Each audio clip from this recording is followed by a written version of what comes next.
emails about we are not supporting torture. Learn the difference. These people are signing up for a simulation, and it's fun. It's going to be something different to talk to. So don't over dramatize it. Okay. I want to see you do a whole video about hooking people up to car batteries now. Hey, yeah. My dad made an electric fence out of a distributor coil, a car coil. Yeah, I've done something similar. On your ass.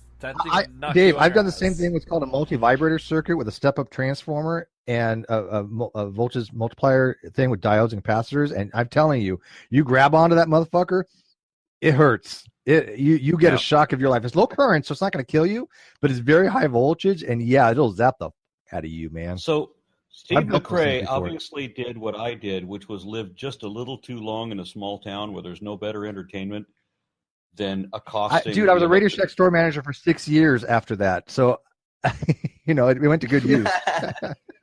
Oh, the irony. So let's I was actually store manager for Radio Shack, believe it or not. Yeah. Let's pull up these viewer questions. Steve, can you pull up super chats, or do you want me to read them? I have them right here.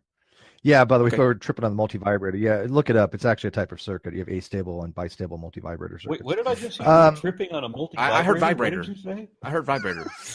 I heard multi-vibrator. You guys hear what you want to hear, don't you? Oh, yeah, very selective. I'm glad you said that. Dave, do you still have the slide from the Smoking Nun real quick so that I can share this story with, since he said that about the Walmart? Can we put that up real quick? If you have it handy. Okay, let me set the stage for you guys, all right?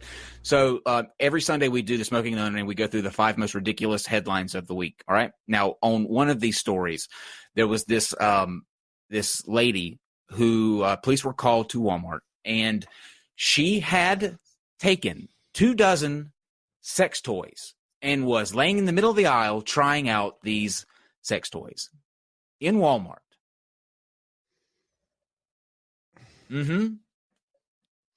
Well, you know what? I believe in trying before buying, so I don't think I have an issue with that. You want to make sure what you're getting is, good for you. Well, I just want to make sure it fits. Right. It's so funny to read the article, though, because the people who are like the newspaper interviewed the onlookers. One of the ladies was like, "Yeah, I just kept watching as she would go to one and then the next one," and I'm saying, "Yeah, here she is." So, Union City, California, a woman was arrested this morning after stripping almost naked in Walmart stores to test various sex toys in front of dozens of shocked customers. Wait, what? Wait, I didn't even know Walmart had sex toys. This is news to me. They don't. She brought them from home. She brought them from home and tried them in the store. Yes. Yes. How much sadder can this get? He's like, what? Okay, first, I don't know who the girl's picture. As soon as you showed the girl's picture, I already felt sorry for her. If she's doing all this experimentation with the love toys, obviously what she really wants is love, and she's not getting that. She's getting it. She's investing in electricity and plastic. But and then I'm thinking that she's getting naked in the Walmart because this is the only passionate experience she's going to have, and how sad is that? And then when you told me that she's bringing her own toys from home, right? I'm like, oh, how fucking pathetic. My thing is like if you're looking for love and trying to make a point, Walmart is not the place to do that. Have some class and go to Target at least. Go do this in Target. Like that's like bringing a blow up doll to a bar with you. I'm just saying. I mean, I gotta tell you, a buddy of mine, one of the guys I used to ride with, had the greatest fucking sense of humor. We lived in this little town that's close to the Mexican border in Arizona, and he rode his chopper up to Tucson, and we were all, like I said, we were all bikers, we were all ride together, and he goes into this sex shop in Tucson and buys an inflatable love doll, but he doesn't put it in the box in his saddlebag, because the whole reason he bought the damn thing was not because he wanted to use it, it's because he wanted to freak the straights. So he bought a love doll in a hand and knees position and strapped her to the passenger seat of his motorcycle to ride home with her. Yes. And then, just to make it even worse, on a dare, he stripped down to nothing more than his knee-high motocross boots to ride down the main drag of this little small town, naked except for these boots. I would so do that if I had a bike. which I wouldn't mind getting. I like to ride. This hard to believe that I actually like motorcycles, but I do like motorcycles. You just can't get away with that kind of behavior anymore. Before you, Steve, you go to super chats. This just in from Jason. Okay, here's a text message. No, I will take your text messages, Jason. You're a bitch. In a debate with A versus B. Yes. In a debate with A versus B, you see your way out. Really, are we going back to 1990? This is a debate between A, B, and you just see your way out of it.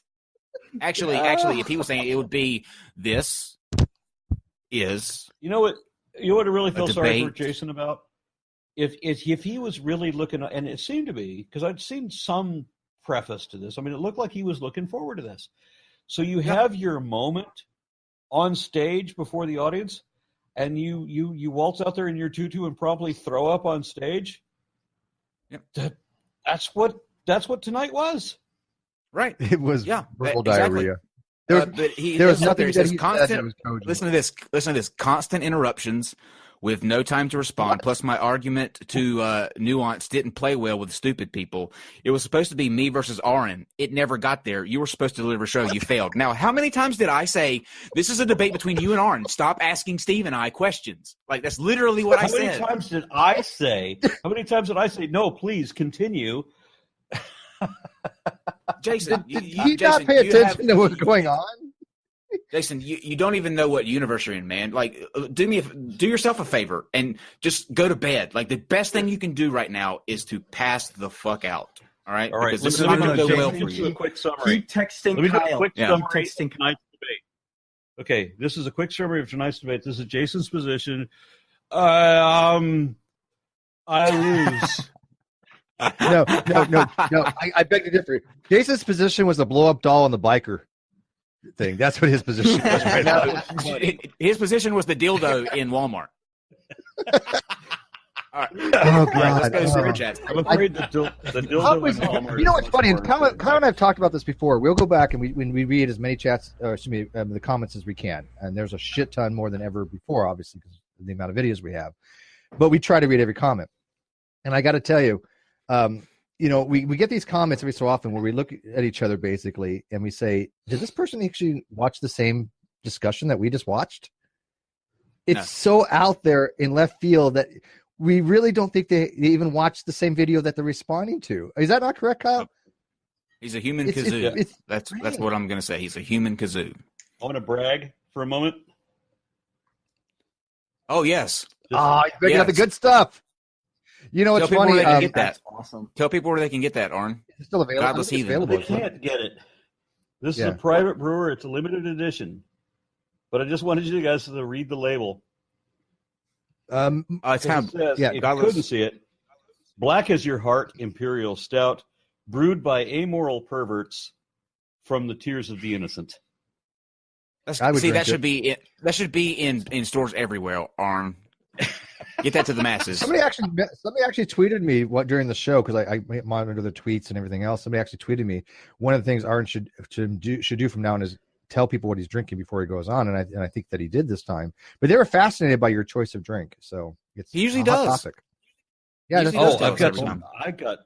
I got some good. I had to buy them. I didn't have to buy it. I already had, but I have a mini fridge because we have so much craft beer that we couldn't fit food in the refrigerator, so we had to get out the mini fridge to put all the extra. That's never a problem. But I've got some really, really good stuff in there. I've got this one a rum ale, or excuse me, not rum ale. It's a pumpkin ale, and I know some people maybe react to that, but you got to try this one. It's a 16.2 ABV, and everybody thinks that it's misnamed, that it should be called Goddamn, because that's the reaction that I get from everybody I give one to. The problem is it's just a 12-ounce bottle, but it costs $14 a bottle. Goddamn. Yeah, goddamn.